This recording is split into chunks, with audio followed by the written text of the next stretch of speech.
Hey everyone, my name is Venelin, and in this video we're going to have a look at a technique that can improve the accuracy of your RAC. We're going to have a look at contextual retrieval, that is a technique introduced by the Anthropic guys, and the main idea of this technique is pretty simple. As the name suggests, you are going to augment or add additional context to your chunks for your RAC applications. Here, we're going to see how you can do that, and I'm going to show you a complete demo or an example of that using WAMA 3.1, and you can probably do the same thing with your Waco RAC applications. Let's get started. If you want to follow along, there is a completely free text tutorial that is available on mlexpert.io, and it is within the blog, and here you can find better context for your RAC with contextual retrieval. Here I've included a very simple example which will show us what the context might look like when you are improving it or adding additional information to your chunks. So this is a sample from Qwen 2.5 README file, and you can see that this particular chunk is very low on useful information, but with the additional context that we provide based on the whole document, you can see that this additional part right here is the actual additional context that is provided by the technique that I'm going to show you today. So based on that, you can already see that the chunks will be much more powerful or contain much more information when you're retrieving those for your RAC applications. The concept of contextual retrieval was first introduced, at least to me, by this blog post by the Anthropic guys behind the quote AI models. And here the name of this blog post is Introducing Contextual Retrieval. I'm going to link this blog post into the description of this video. And at the pretty much the start of this blog post, they have a very important note. And the TLDR of this note is that if you can fit the knowledge base that you have for your RAC application within the prompt, you should probably try to do that. And further, you can use their prompt caching techniques in order to save on the usage of the AOM and probably some inference speed as well. If you're not able to do that, you can use something like a RAC, and you can actually improve your RAC using the contextual retrieval technique that they're showing right here.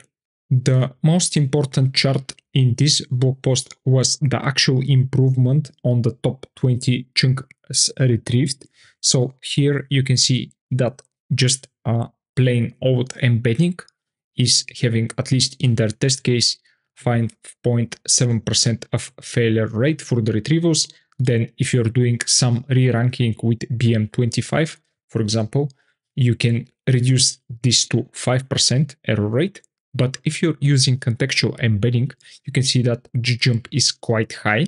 You're getting further 1.3%, at least again in their test, of reduced failure rates. And you can actually combine the BM25 re-ranking with the contextual embedding. And here you can get a much larger improvement compared to the embedding plus BM25 approach for re-ranking. Contextual retrieval is a pretty simple technique, and it is probably the one that is going to give you the best bang for your buck when you're trying to improve the accuracy of your RAC applications. But on the negative side, it will add additional time for your inference and will probably cost you a bit more, so that when you're using your LLM to add additional contextual information to your documents, you will probably have to pay for that or pay for your GPUs, etc. But let me show you how it works in practice. When you have a large document with a lot of text, the first thing that you are going to probably do either way is to chunk that into different chunks of text, and then the next step, that is the actual contextual retrieval part, is to add some context for each chunk. And here you can see that the resulting chunks of text are actually context plus the chunk text. And here you can see the new chunks. And this is pretty much the same as the original RAC implementation. You then create or compute the embeddings of those chunks, and save them into a vector database. So you will probably reuse that when you're trying to do your RAC retrieval. I have a Google Colab notebook that will be linked from the mlexpert.io blog post that I've shown you earlier. And here I'm installing some dependencies that we're going to need. The latest version of the FastEmbed library, SQLite vec extension, the Grok library, since we're going to be using the Grok API for WAMA 3.1, or you can use the WAMA 3.2 preview right now if you wish to do that. And then we are going to be using the text splitters from LangChain. In our case, we're going to be using the recursive character text splitter. So here are the imports and the setup for the model, pretty simple. Also, I'm going to create this SQLite database with readmes.sqlite3. And here I'm loading the SQLite vec extension into the database and having a look at how this is going to be set as the default database. Next, I have a lot of I have actually two different readmes. One is for the Qwen 2.5. This is taken from their GitHub repository. It's a lot of text. And as a second document, I have the OneGraph README file again.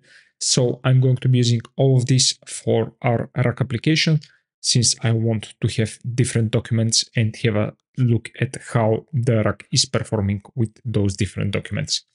So these are a lot of text. Probably you might have something that is even larger than this, but you should be able to do the same thing even with larger documents. So the important thing right here is to set up the database that we have, and I have a table for the documents. This will be pretty simple. I have an ID and a text, which is going to be the raw text of each document, of which we only have two in our case. And then I'm going to be creating the chunks. I'm going to be linking the document ID to the original document ID. And I have a text for the chunk, and I have the document ID reference right here. So for the embedding itself, I'm going to be using the FastEmbed library with the default model right here.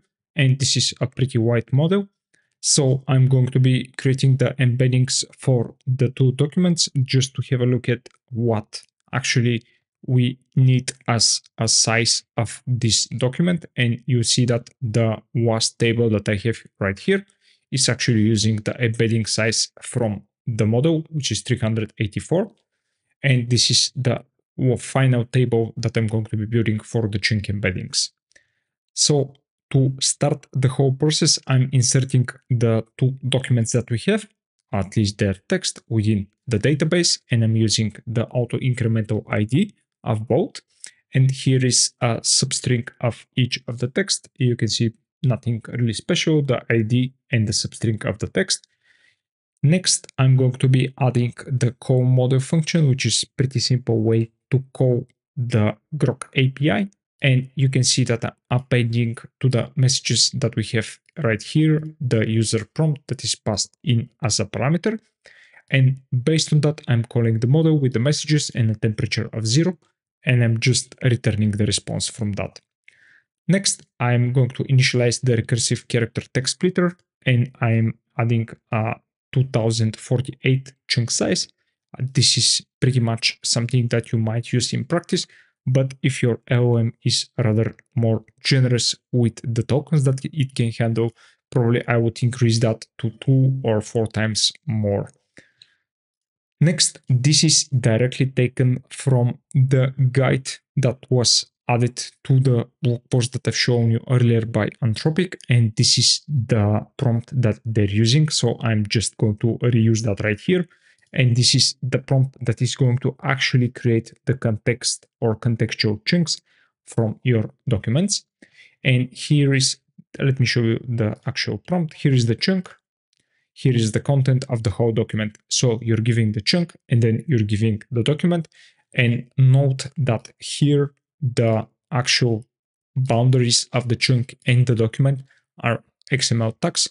I've read or I've tried and watched some other tutorials on the topic, and it seems like that the XML tags are pretty much the best way to bound different types of data within your LLMs. So here they're doing exactly this. And if you're familiar with the system prompt leaks for the quote models, you can probably attest to that. They're actually using, again, XML tags. So you're asking the LLM to essentially give you a short context based on the chunk and the complete document. So here I have a helper function that essentially gets a list of chunks, and the document formats the prompt that we have right here and calls the model. And at the end, to give you the contextual chunks, it is appending the chunk context exactly as the original author did to the chunk text right here. Let me remove that. So this is the chunk. I'm going to show you in a second what that looks like. And then I have another helper function that is save chunks. And within this function, we have the chunk embeddings using the embed on the embedding model.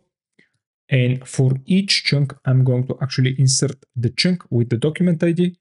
And then using the generated ID, I'm going to insert into chunk embeddings the embedding of this chunk. Pretty simple again. And the final step right here is that I'm going to create or select the documents.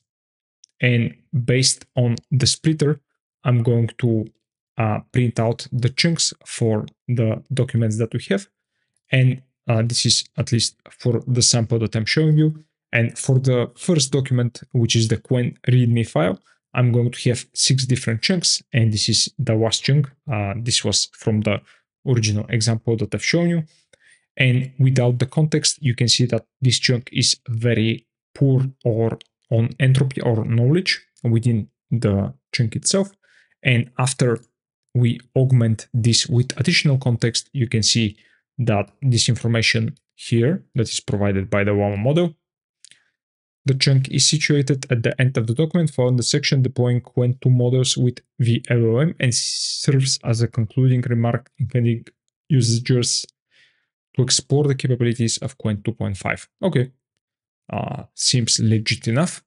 And to do the actual creation of the chunks and calling for each chunk the Grok API, I'm not really sure, maybe like 15 chunks or something like that. So to use this, you will need to do a similar to a standard pipeline for your RAG application. Let's see, I have this query, how many parameters does Qwen have? And note that this information should or not be provided within the WAMA 3.1 dataset, since the Qwen 2.5 was actually released after this model was released. And to get the context that I want, I'm going to be using this SQL query. And the most important part here is that this distance property is actually provided by the SQLite vec extension. And I'm going to get the chunk embeddings based on the distance or the distance on the query to each chunk that we have within the database. And here you can see the metrics. The lower the model, the closer this chunk is to the query. So using this information, you can create this function right here, retrieve context, and I've just took the SQLite query and put it within this function. I am going to have a look at what is the context provided a query, and I'm going to embed the query right here, as you can see. Pretty simple, and based on that, you will probably be able to get the chunks. Here you can see overview, etc. And here for the second chunk, you will see this chunk is part of the quick start section of the document. This is the additional context that is added to these chunks. You will see that this pretty much improves the accuracy of your RAG. To build a RAG application, I'm going to be using this system prompt for RLM. This is pretty similar to something that I have in a previous tutorial. It will ask us or give the LLM a personality of an AI or ML engineer with a background in software development, since our README files are pretty much based on software projects. And then I'm saying use the provided context for your answers. The most relevant information is at the top, which should be the case in this case, but we are not actually using a re-ranker right here. Each piece of information is separated by 3 dashes, which should be the case as well. And here is how I'm going to be asking a question to our RAC. Use the following for information. This is within the prompt to answer the question. So here I'm going to be calling the retrieve context given the query, and then the query itself from the user. And the final step is that I'm going to be calling the model with the prompt and the current messages. And the messages are going to be adding the system prompt to the array of messages. And I'm going to be also returning the context for that, just in case if you want to have a look at what actually the retrieval did return. So how many parameters does Qwen have? And here is the response. Qwen models are available in various sizes with the number of parameters ranging from 0.5 to 72 billion parameter models. The specific model in the text 32.5 billion parameters. Yeah, so it works pretty well. And this is the context. I'm not going to show you that. You can go through the notebook. How should one deploy Qwen model on a private server? To deploy Qwen on a private server, you can use VLOM, which is taken from the instructions. This will start a service that you can interact with using the OpenAI API. So it looks like that the RAC is actually using the README files. And here is something that I've tried to LLM to use the additional information, and on top of that try some reasoning with that. I have a RTX 4090 with 24 gigabytes of VRAM.